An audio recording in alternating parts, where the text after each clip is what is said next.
ഇന്ന് രാജ്യം ഭരിക്കുന്ന പാർട്ടിയാണ് ബി ജെ പി. പക്ഷേ ബി ജെ പിക്ക് കുറച്ച് നാളുകളായിട്ട് ദേശീയ അധ്യക്ഷനില്ല. നേരത്തെ ഉണ്ടായിരുന്ന ജെ പി നഡ്ഡ, അദ്ദേഹം രാജ്യസഭയിൽ വന്ന് കേന്ദ്രമന്ത്രിയായതോടുകൂടി സത്യത്തിൽ ബി ജെ പിയുടെ ദേശീയ അധ്യക്ഷ പദവി ഒഴിഞ്ഞു കിടക്കുകയാണ്. പാർലമെൻറ്റിൽ പോലും രസകരമായൊരു ചർച്ചയ്ക്ക് ഇടയാക്കിയതാണ്. എന്തുകൊണ്ടാണ് ഈ ബി ജെ പിയുടെ ദേശീയ അധ്യക്ഷൻ ഇത്ര വൈകുന്നത്? അടുത്ത് തന്നെ ദേശീയ അധ്യക്ഷനെ തിരഞ്ഞെടുക്കാൻ സാധ്യതയുണ്ടോ?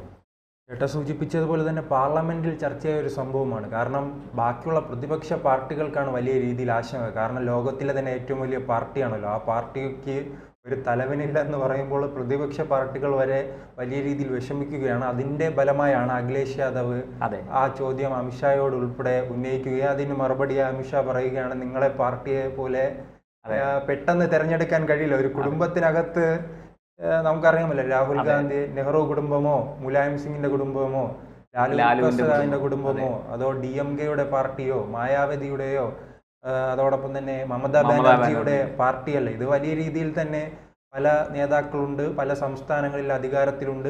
ആ സംസ്ഥാനങ്ങളിൽ ചിലപ്പോൾ നമുക്കറിയാം അധികാരമില്ലാത്ത ഒരു സംസ്ഥാനമാണ് തമിഴ്നാട്. അവിടെ ഒരു 10% പോലും നേരെ വോട്ട് പിടിക്കാത്ത ഒരു സംസ്ഥാനത്ത് നിന്ന് പോലും അണ്ണാമല ഉൾപ്പെടെയുള്ള നേതാക്കളുടെ പേര് ഉയർന്നു വരുന്ന ഒരു സാഹചര്യമുണ്ട്. പിന്നീട് നാം നോക്കുന്നത് തെലങ്കാനയിലാണ്. തെലങ്കാനയിലും അവിടെ അധികാരത്തിൽ പോലും എത്തിയിട്ടില്ല. കഴിഞ്ഞ നിയമസഭാ തെരഞ്ഞെടുപ്പിൽ കുറച്ച് വളർച്ച ഉണ്ടാക്കിയിട്ടുണ്ട്. ലോക്സഭയിൽ ഇപ്പോൾ 8 സീറ്റിലധികം നേടിയിട്ടുണ്ട്.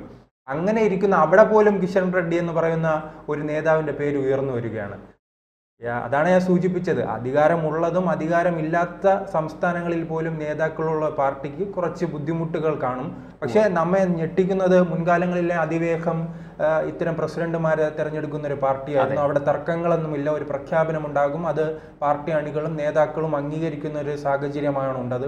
അത് അമിത്ഷായുമായി ബന്ധപ്പെട്ടും അങ്ങനെയായിരുന്നു. പിന്നീട് JP നഡ്ഡ വന്നപ്പോഴും അങ്ങനെയായിരുന്നു. JP നഡ്ഡ ഇപ്പോൾ കഴിഞ്ഞ ഡിസംബർ ജനുവരിയോടുകൂടി തന്നെ അദ്ദേഹത്തിന്റെ കാലാവധി കഴിയുകയാണ്. പിന്നീട് പാർട്ടി രേഖപ്പെടുത്തിയത് 2 സംസ്ഥാനങ്ങളിലെ തെരഞ്ഞെടുപ്പ് വരുന്നു, അതിനുശേഷം മാറ്റം വരുത്തുമെന്നാണ്. ഹരിയാനയും അതോടൊപ്പം തന്നെ മഹാരാഷ്ട്രയിലും ജമ്മു കാശ്മീരിലും അടക്കമുള്ള വിവിധ സംസ്ഥാനങ്ങളിൽ വന്ന് മികച്ച വിജയം കൊയ്തതിന് പിന്നാലെ തന്നെ ഒരു പ്രഖ്യാപനം ഉണ്ടാകും. അധ്യക്ഷനുമായി ബന്ധപ്പെട്ട് പ്രസിഡന്റുമായി ബന്ധപ്പെട്ട ഒരു പ്രഖ്യാപനം ഉണ്ടാകുമെന്ന് പ്രതീക്ഷിച്ചെങ്കിലും ഇത്രയും സമയമായിട്ടും ആ പ്രഖ്യാപനം നടപ്പിലാക്കിയിട്ടില്ല. ഇപ്പോൾ വരുന്ന ഏറ്റവും പുതിയ വിവരമനുസരിച്ച് ഈ മഴക്കാല സമ്മേളനത്തിന് മുൻപ് തന്നെ പാർലമെന്റിന്റെ മഴക്കാല സമ്മേളനത്തിന് മുൻപ് തന്നെ ഈ അധ്യക്ഷനെ തെരഞ്ഞെടുക്കും. അതിൽ ഏറ്റവും പ്രധാനപ്പെട്ടത് ബീഹാർ തെരഞ്ഞെടുപ്പ് വരുന്നുണ്ട്. അത് പുതിയ പ്രസിഡന്റിനെ സംബന്ധിച്ച് ഏറ്റവും വലിയ പ്രതിസന്ധിയാണ്. അദ്ദേഹം എത്തുമ്പോൾ തന്നെ തെരഞ്ഞെടുപ്പ് വരികയാണ്. ഒരു തെരഞ്ഞെടുപ്പിന്റെ നടുത്തളത്തിലേക്കാണ് അദ്ദേഹം വന്ന് ഇറങ്ങുന്നത്. ആ സംസ്ഥാനത്തിന്റെ പ്രത്യേകത നമുക്കറിയാം. അല്ലാതെ ഹരിയാന പോലെയോ മഹാരാഷ്ട്ര പോലെയോ ഡൽഹി പോലെയോ ജമ്മു കാശ്മീർ പോലെയുള്ള തെരഞ്ഞെടുപ്പല്ല ബീഹാറിലെ നിതീഷ് കുമാറിന്റെ പിന്തുണയോടുകൂടിയാണ് ഇപ്പോൾ കേന്ദ്രത്തിൽ പോലും നരേന്ദ്രമോദി സർക്കാർ മുന്നോട്ട് പോകുന്നത്.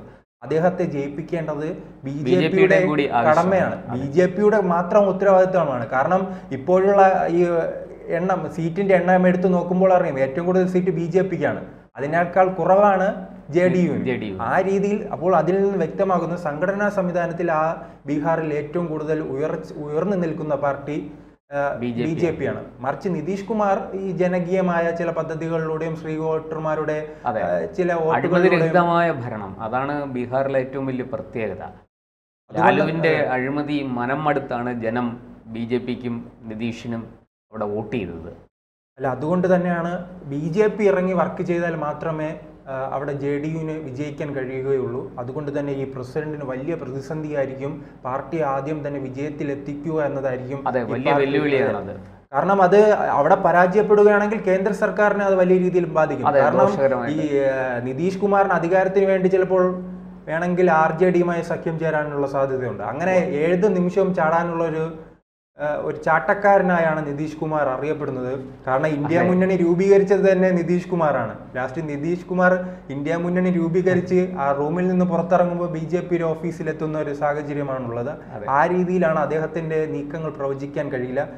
ആ രീതിയിൽ തന്നെയാണ് BJPയും ചിലപ്പോൾ നോക്കിക്കാണുന്നത്. അത് കണ്ടായിരിക്കും ഇപ്പോൾ BJPയുടെ പ്രസിഡന്റിനെ തിരഞ്ഞെടുക്കാനുള്ള പ്രസിഡന്റ് ആരായിരിക്കുമെന്ന് എന്തെങ്കിലും സൂചനയുണ്ടോ? അല്ല, അതാണ് തുടക്കം തന്നെ നിരവധി പേരുകൾ നിരവധി സംസ്ഥാനങ്ങളിൽ നിന്ന് തെക്ക് വടക്ക് അല്ലെ കാശ്മീർ മുതൽ അങ്ങ് കന്യാകുമാരി വരെ വിവിധ പേരുകൾ അങ്ങ് ഉന്നയിച്ച് ഇരിക്കുകയാണ്.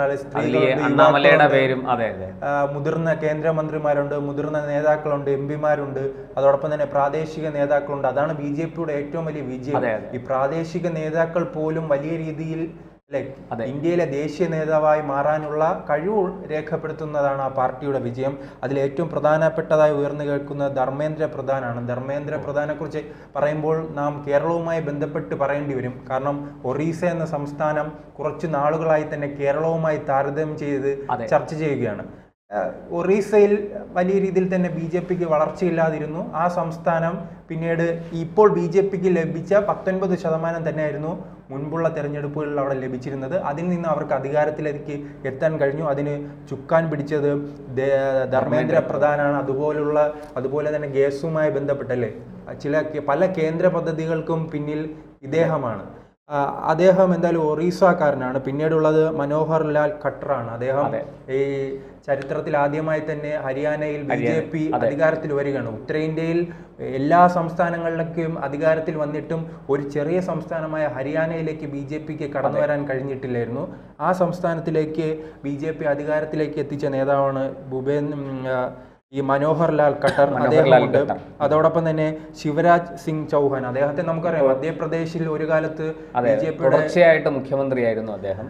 അതോടൊപ്പം തന്നെ നാം മറ്റൊരു കാര്യം കൂടി ഓർക്കേണ്ടിയിരിക്കുന്നു. 2013 BJPയുടെ പ്രധാനമന്ത്രി സ്ഥാനാർത്ഥിയുമായി ബന്ധപ്പെട്ട് ചർച്ച നടന്നപ്പോൾ രണ്ട് പേരുകൾ തമ്മിലാണ് താരതമ്യം ഉണ്ടായത്. അത് നരേന്ദ്രമോദിയും ശിവരാജ് സിംഗ് ചൗഹാനുമായിരുന്നു. അദ്വാനി ഉൾപ്പെടെയുള്ളവർക്ക് താല്പര്യം ഇദ്ദേഹത്തോടായിരുന്നു.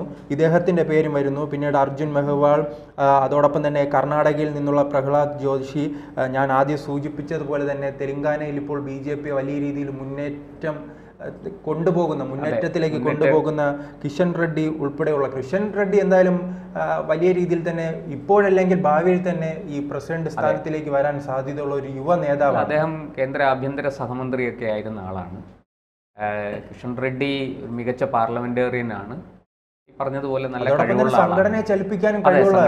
കാരണം നമുക്കറിയാം തെലങ്കാന ഒരു കാലത്തും BJPക്ക് കടന്നു കയറാൻ കഴിയാത്ത ഒരു സ്ഥലമായാണ് എല്ലാവരും കരുതിയിരുന്നത്. പക്ഷേ 2019 തെരഞ്ഞെടുപ്പിൽ അത്ഭുതകരമായി തന്നെ ലോക്സഭാ തെരഞ്ഞെടുപ്പിൽ 4 സീറ്റുകൾ നേടുന്നു. അത് 2024 ആകുമ്പോഴേക്കും 8 സീറ്റായിട്ട് വർദ്ധിപ്പിക്കുകയാണ്.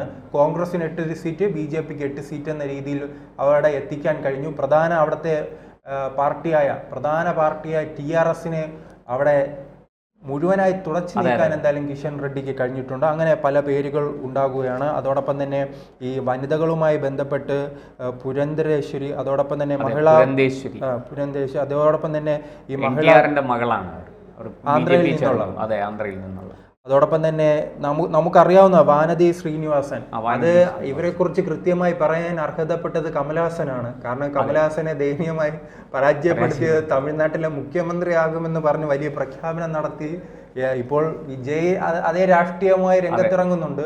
പക്ഷേ വിജയേക്കാൾ BJP എതിർക്കുകയും BJPയെ തറപറ്റിക്കുകയും നരേന്ദ്രമോദിയെ രാജിവെപ്പിക്കുകയും ചെയ്യുമെന്ന് പറഞ്ഞ് ഏറെ നാളായി വിജയനേക്കാൾ കൂടുതൽ കാലം രാഷ്ട്രീയത്തിൽ നിന്ന് പയറ്റിയ ആളാണ് കമൽഹാസൻ.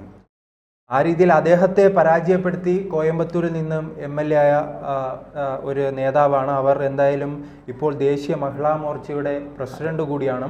അങ്ങനെ പല പേരുകളും കേൾക്കുന്നുണ്ട്. യുവ നേതാക്കളിൽ കേശവ് പ്രസാദ് മൗര്യ, അദ്ദേഹം UP-യിൽ നിന്നുള്ള ഒരു നേതാവാണ്. യോഗി ആദിത്യനാഥും ദേശീയ അധ്യക്ഷനായിട്ട് വരാൻ സാധ്യതയുണ്ട് എന്നൊരു ശ്രുതി ഉണ്ടായിരുന്നു. യോഗി എന്തായാലും ബന്ധപ്പെട്ട് കൂടുതൽ നരേന്ദ്രമോദിയുടെ വഴിയാണ് സഞ്ചരിക്കുന്നത് അല്ലേ?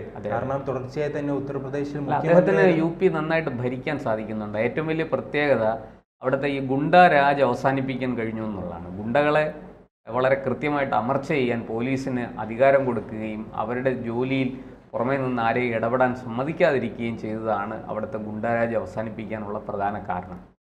എന്തായാലും ഈ മാസം തന്നെ അല്ലേ, വരും ആഴ്ചകളിൽ തന്നെ BJPയുടെ ദേശീയ പ്രസിഡന്റ് വരാനുള്ള സാധ്യതയുണ്ട്. പ്രതിപക്ഷ പാർട്ടികളുടെ ആശങ്ക എന്തായാലും അമിത്ഷാ ഉൾക്കൊണ്ടിട്ടുണ്ട്. കാരണം അവരെയും കുറ്റപ്പെടുത്താൻ കഴിയില്ല. 10 ലക്ഷത്തിലധികം 10 കോടിയിലധികം അംഗങ്ങളുള്ള 13 കോടിയോളം. അതെ, ഇവിടെ ഇപ്പോൾ കോൺഗ്രസിൽ നിന്ന് ആര് BJP-യിലേക്ക് പോകുമെന്ന് പോലും പറയാൻ പറ്റാത്തൊരു കാലമാണ്. അതുകൊണ്ട് കോൺഗ്രസിന് ആശങ്ക എപ്പോഴും ഉണ്ടാവും.